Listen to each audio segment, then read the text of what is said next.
Sacramento now, so it's a delight to be here and be in the city and the Bay, and I love this place. How many of you are Wheel of Time fans? Put your hands up proudly, yeah. So I have been, for the last 18 years or so, I've been running a little website, dragonmount.com, and so many of you Wheel of Time fans might be familiar with it. It's been a real pleasure, and one of these surprising things that, you know, just as a college student, I went to school at Chico State, and so, thank you, I heard a whoop. And, going there, it was one day that I was a big fan. Book 8, Path of Daggers, had just come out, and I was excited for that new book. And I wanted, like many people, I was rereading the series, and this is, I'm dating myself, but this is 1997, I think, at the time. The book came out in 98, but 97, 98. And I was in college, and I had no one to talk to about it. My roommate wasn't into it, and my friends weren't into it. And I went online to the various budding online communities. Anyone remember the old, the old, what do they even call them? The news groups. And Usenet, thank you, yeah, you know. And I tried there, but they weren't exactly the most friendly people. Some of them were. I've met some of them over the years, and they're very nice people. But you know, you're coming in a newbie, asking newbie questions, and you get shot down, right? Kind of like today, though, right? But so what I did is I was taking a class in, you know, making basic HTML or something like that, and I thought, well, if no one's gonna talk to me, I'm gonna make my own Wheel of Time website or whatever. And for whatever reason, because this is just when everyone was going from, you know, news groups and everything to the actual, they were coming out of AOL and getting into actual web browsers. And so the timing was just perfect. But I put it up, and at dragonmount.com, I didn't even know anything about making a web server at the time, right? And we get this website up, and lo and behold, like, I just remember watching the little counter going like, you know, like, I put a forum post up on some Wheel of Time something, or I might have used ICQ. Does anyone remember ICQ? Right? You know? So, and I just remember watching the numbers go tick. It's like, wow, 100 people in here. It's been open like, you know, an hour. That's kind of cool, you know? And then it's like 1,000. I'm like, whoa. And then like within a month, it was like 50,000. And then it just scaled. And pretty soon I had people, you know, I said, click here to register. Register meant to email me personally, and I would fill up, you know, the copy and paste into an Excel spreadsheet. And pretty soon when that got big, I was like, oh my God, what have I done? Like, you know, and I'm trying to like keep up here. And someone said, you should really create a database. And I said, great idea. What's a database? And so I got a lot of help, and I got databases created. I'm actually now a database admin for my career, so go figure, right? But anyway, one of the other perks of, other than empowering a future career in technology and web servers, is that it gave me the opportunity to meet Robert Jordan. And did any of you get a chance to meet? Did you ever come to those book signings? Just to see a show of hands. How many? Yeah, not as many people as, you know, there used to be, but Robert Jordan was this character. Was a person that was, man, he had a voice. I mean, like, you know, he would get up there, and he once did a reading from Path of Daggers, and he read about the Sanshin, and when he said the word Torokan, like the whole place goes, you know, it was, you know, or Ashaman. It isn't like, you know, oh yeah, those are the Ashaman. No, it's like, those are the Ashaman, and you know, Rand Althor. And so to hear him say it, he was larger than life. And so the first couple times I met him, I was just completely, you know, shell-shocked in. I was like, Mr. Jordan, I've got this website, Dragon Mountain, you know, whatever, right? But over time, eventually, I had the privilege of talking to him and emailing him, and man, I've got some cool emails that he had sent me at various times, whatever. And one time he typed to me in all caps, like he was looking like I said I needed to send him some art for something. He goes, Jason, where is my artwork? It was like the dark one talking to me. Like, I felt like I was in the pit of doom. I'm like, yes, sir, I've got it right here. So, in fact, one time when he was out here visiting, I had one of my close friends at the time worked at Pixar down in Emeryville. And I was like, hey, you know, think we can get Robert Jordan in for a tour of Pixar? And he was a fan. He's like, yeah. So you know, we made this arrangement. Like, how cool is this? Like, I don't even work at Pixar, but I'm like, yeah. So Robert Jordan, how do you want to go see Pixar? You know, just in my backyard. You know, and so I had the opportunity to go, and he showed up in this limo, And my friend and I, we gave him a tour of Pixar, and we asked him, so we've got a couple of restaurants for dinner in mind. If you want to join us for dinner, he's like, yes, absolutely. And I said, well, okay, well, we've got a couple choices. We've got this nice Italian place that's nearby. We really like it, and they can got like VIP treatment. And there's this other place, and we haven't really checked it out, but we heard it's kind of good. They've got belly dancing. He goes, belly dancing, yes. So I'm like, okay, so here we go. We're taking the current New York Times #1 best-selling author in the world, or whatever, to go see belly dancing, and it was in Oakland, and Oakland's right, by Emeryville, right? And you guys are from the Bay Area, and it wasn't exactly the best place in Oakland, the best neighborhood. And so here we are, leading in, Honda Accord or whatever, leading a limo through, downtown Oakland to this little hole-in-the-wall place that we had never visited or whatever with Robert Jordan. I'm like, oh my God, right? So, and he gets out, and then we get inside, and there's no sitting except for beanbag cushions or whatever. And we're like, this is kind of cool. And he goes, I've got bad knees. I'm like, so he's got to stay. So I'm mortified at this point. I mean, it wasn't that big a deal, but at the time, and you can imagine, right? And then he, the food was late, and it was horrible service and all this. And so in the middle of dinner, they bring out salad. He goes, I don't do salad. And so I was like, oh my gosh. And then, so what came of this though is that I'm sitting there, and I'm like, oh my gosh, I think I might even apologize to him.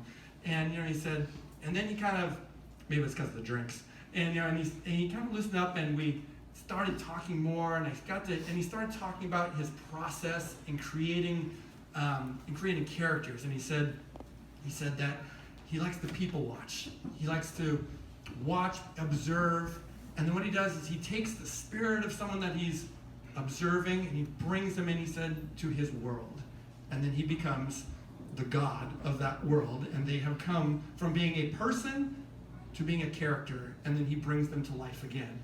And I like the idea of just the observation and taking it in. His characters, as many of you know who have read The Wheel of Time, are so much like him, larger than life.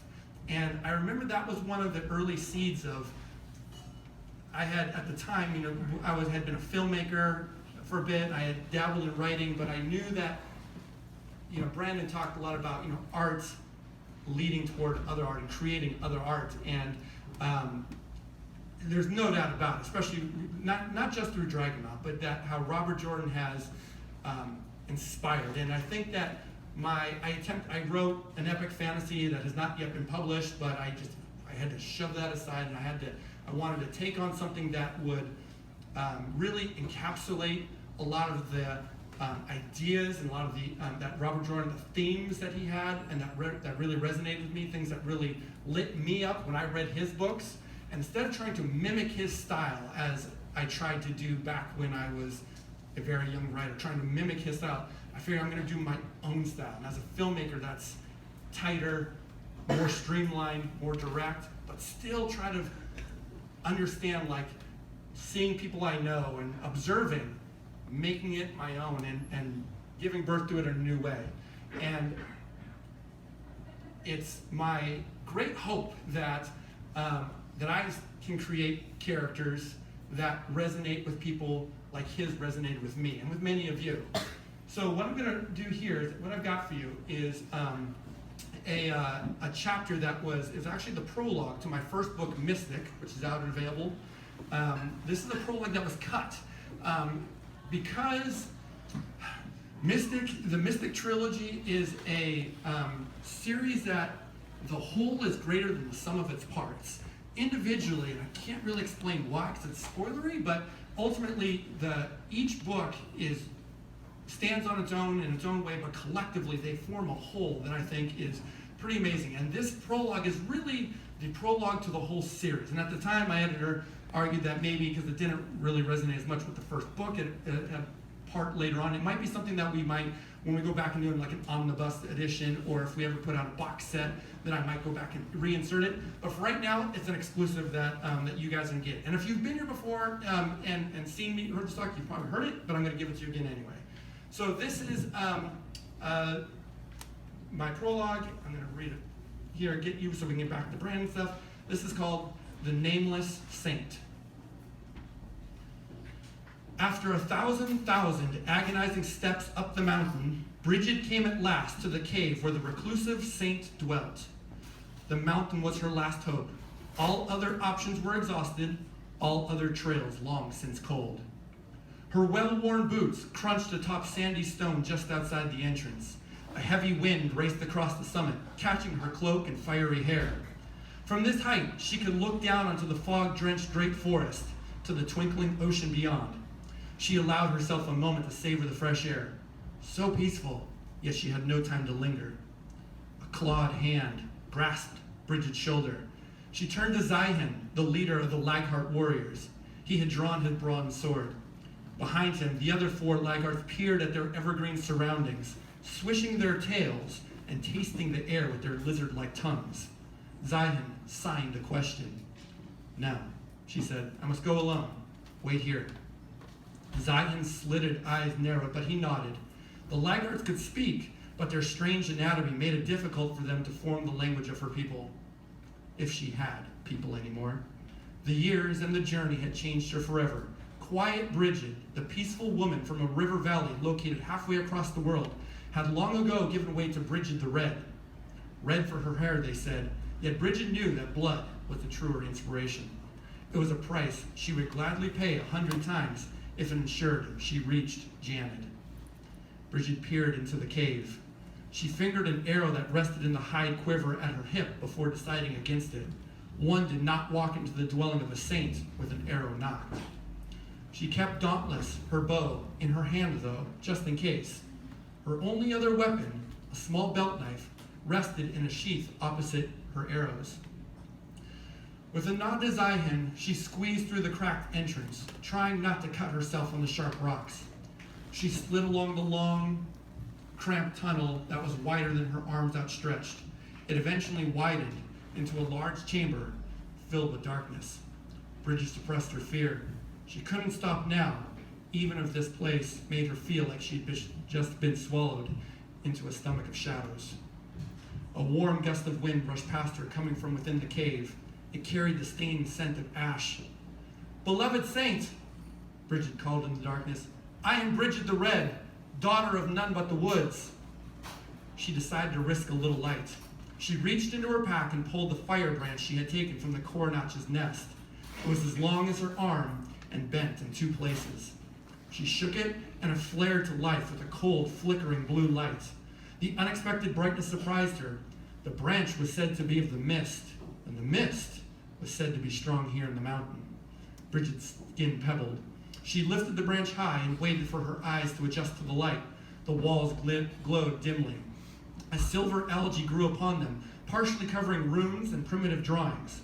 Small silver face scuttled across the stone, trailing misty smoke behind them.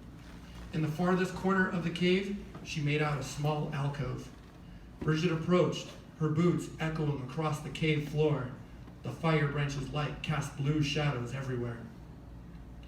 The corpse of an old woman waited in the alcove. She sat cross-legged on the stone, her chin drooped toward her chest. Cobwebs covered her mostly naked body. The skin faded to a dull gray white. Her few shreds of clothing were aged beyond recognition. A golden necklace hung around the saint's neck, but dust and webs obscured any markings it once possessed. Bridget's heart raced. This couldn't be right. She had been assured that the saint still lived. She knelt anyway and pressed her forehead to the ground. A saint still deserved respect, dead or alive. She lifted her head and looked more closely at the woman she had traveled so far to see. The saint's closed eyes rested in sunken sockets. Rotting gray hair spilled down her face and back. Her mouth hung open slightly, revealing decayed teeth. "You cannot be dead," Bridget whispered. "The coronach claimed you lived." A silvery centipede crawled over the saint's hair. A lump formed in Bridget's heart. Sitting on the ground in front of the saint was a cornucopia filled with fresh rice, nuts, and grapes. Likely they were offerings from the Laghart women in the mountain village. They, too, had claimed that the saint still lived. Reluctantly, she eased to her feet. There was nothing here for her. "Daughter." Bridget froze. The word had floated to her as a thin strand of sound whispering across the air. She held her breath, not daring to move. The saint's lips moved slowly, puffing dust from her lungs. Why have you come?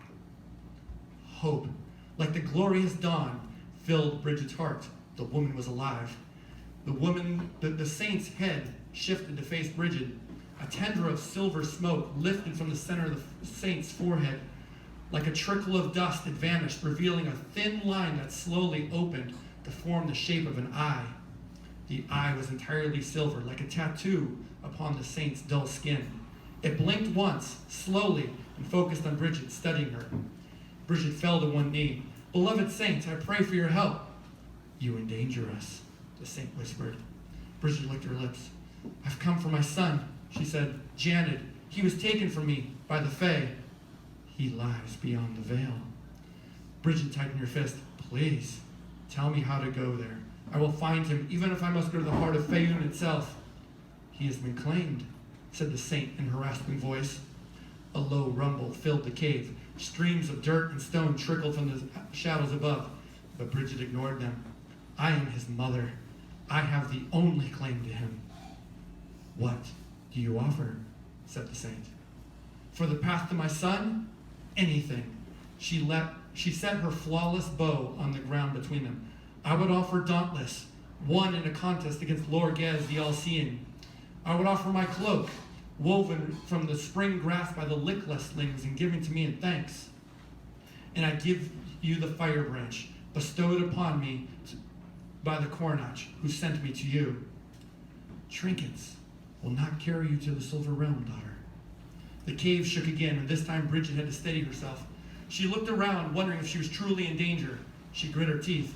The blood-charred tomb could collapse for all she cared, so long as she got what she came for. What must I give, then? To reach beyond the veil, into fairy skies, look with the eyes of mist. A ripple of fear arose in Bridget's heart. Only a handful of humans, the blessed, knew how to manipulate the mist, but none of them compared in power to the Laghart masters. The Zorntas guarded their secrets, refusing to teach humans. I am just the woman, not one of the blessed, Bridget said. The mist lives within us all. The shaking became more insistent. A large stone crashed between them, crushing the cornucopia of offerings. The saint tilted her head back. Her eyes opened, revealing cankered orbs that seemed to stare through the ceiling. The surreal movement chilled Bridget's skin. It awakens, hissed the saint. Leave, daughter. Tell me, I beg you, Bridget said, raising her voice against the growing noise. Tell me how I can learn of the mist and find the path to my son. Leave your bow, cloak, and branch, commanded the saint. Revoke your name and quest. Lay claim to nothing, and let nothing claim you. Bridget looked at the treasures in her hands. Each had been hard won. Friends had died to help her gather them. For 6 years she had searched. For 6 years she had hunted, going where no one else dared travel. She'd seen terrors that would bend kings and battled enemies that no person could conquer. No person, except a mother who desperately wanted her child back. How could she let him go? I cannot, she whispered. Release your attachment. Embrace only the mist, and it will be found. Now go. A heavy tremor shuddered through the cave. Bridget rose to her feet, bow and branch firmly held in her hand. Will you tell me her name? Your name. The saint whispered, but the shaking cavern stole the words from Bridget's ears. The central eye on the saint's forehead stared straight through her. Bridget stepped away from that gaze and ran, fleeing the tremors and the saint's impossible demand. Unbidden tears fell from her cheeks. Up ahead, the cracked entrance seemed farther away than she remembered. The cave collapsed behind her, rolling dust and thunder across her path. The entrance ahead loomed like the mouth of a stone python, clenching its jaw. As she ran, Bridget thought of Janet. She saw his gentle brown eyes smiling up at her as she climbed over fallen stone. She heard his laughter just as she tripped and sprawled across the rock-littered floor. The fire branch skidded out of her grip, its blue light flickering out. Darkness engulfed her. Lay claim to nothing. She scrambled to her feet, leaving the branch where it was. A fist of stone crashed beside her. She screamed as she charged across the final steps to the narrow exit. Through the crack in the stone, she felt fresh air, as gentle as her son's loving caress. She slammed her shoulder into the narrow crack, trying to force her way out. At the distant end of the crack, Zion hissed and reached a claw toward her. Her wild eyes latched onto his scaled face. She reached for him, but he was caught. Release your attachment. With a twist of her wrist, she unlatched her cloak. Her hand inched closer to Zion's. Bridget screamed. The mountain's death bore down her. Zion's claw scrabbled for her. She stretched her fingertips, struggling for inches. She had to get out. Janet needed his mother. Release your attachment. Bridget blinked. Through her tears, she saw Zion's claw dissolve into a soft little hand. It was Janet now who reached for her. Let go, Mima. Bridget's heart twisted. As death wrapped itself around her, she decided not to drag him into the underlife with her. She closed her eyes and stopped struggling. The entrance collapsed, the world rushed, and everything turned to a glorious silver. She stood atop the very pinnacle of the mountain now, with the entirety of the great forest spread before her. No, not just the forest, the entirety of the world and time itself. Dazzling lights shone from every surface of the world. Every tree was drained of color, replaced by smoky silver. Shining eagles soared above her, spreading their wings for the sun. Bridget's clothes were gone, leaving her only her hair to cover her nakedness. In this land of a single color, her fiery hair burned like a beacon. A gust of wind blew from behind. She gaped as everything in her vision cycled. In a single, timeless moment, she saw the forest trees sprout, rise, grow ancient, and fall. She saw men and women and laggards live and die, passing their lives and burdens to their descendants. The same faces, numbered beyond words, rose and fell and rose again. What was this? When was this? How could it? Mima? Said a voice. Bridget whipped around and saw Janet, small and delicate, just as she remembered him. His silver face and hair rippled through time, growing old, disintegrating, and then being born again. Always changing, but always him, always hers. Janet, she cried and reached for him. Her arms fell short, and no matter how she tried, he was always a lifetime away. I'm here, Mima. Where are we? Am I dead? You are only beginning to live. Tell me how to find you. His voice shifted, aging as he spoke. There is only one place, one time. Go there into the mist, and you will find me. There you will find everything. He faded, taken by time and the silvery wind. Janet! She blinked, and the silver world misted away. Silence reigned across the mountaintop, broken only by the occasional tumbling of a loose stone. Bridget lay on her back, looking skyward. Thick dust from the cave obscured an otherwise bright day. Wispy clouds drifted high overhead. Lifting her chin, she found herself outside the cave's ruined entrance. Dauntless rested beside her. The laggards stood over her, their tails swishing with worry. Zion signed a question. Urgent. Bridget stood and picked up her bow. Her red hair blew around her. The laggards watched and waited. Embrace only the mist, and all will be found. She held the great relic out to Zion. Dauntless is yours, she said. May you keep her forever ready, but never used. Zion stepped forward and reverently accepted the bow. I think, he hissed in his broken speech. The other laggards looked from the bow to one another, their tongues zipped out as if they were eager to taste its power. Bridget pulled her small belt knife and examined it. It wasn't a great treasure from a distant kingdom. It was just a bronze knife, her last possession from home, still as sharp as the day her long-dead husband had forged it. She had left behind all her other possessions, and she would leave this one too, but it had one final task. Lifting the knife, she cut her hair close to the scalp. From this day forth, I am no longer Bridget the Red.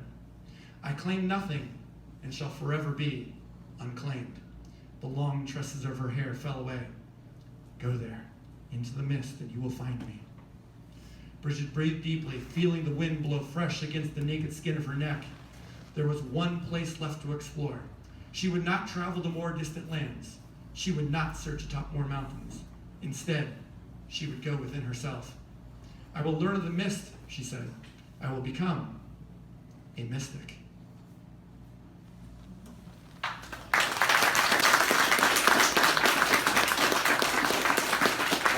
very much. So as I said, that's the prologue for the whole series. It's not in the book as of yet, but if you go onto my website or if you send me an email, I will send you a copy of this that I just read you tonight, and also I will send you a preview of book 2 from Mystic Dragon. So Mystic is, as read, it's available today. It's not as long as Brandon's giant tomes. It's simpler in scope for right now, and it's essentially it's about a young woman who, against tradition and law, goes out into the woods to try and become an apprentice to a reclusive mystic that's living out there. I like to pitch it as a bit of Hunger Games meets the Wizard of Earthsea. So it's got a lot of philosophy in it. It's also got a lot of action. It's very YA friendly. But certain the later books, Mystic Dragon and the third one that I'm working on now, Mystic Skies, are going to be a lot less YA friendly and take it into an unexpected place. So I appreciate you being here. I know you're here mostly for Brandon. I hope you'll give her a consideration and check it out. You can also get free samples of the first couple chapters on my website for free. So thank you very much.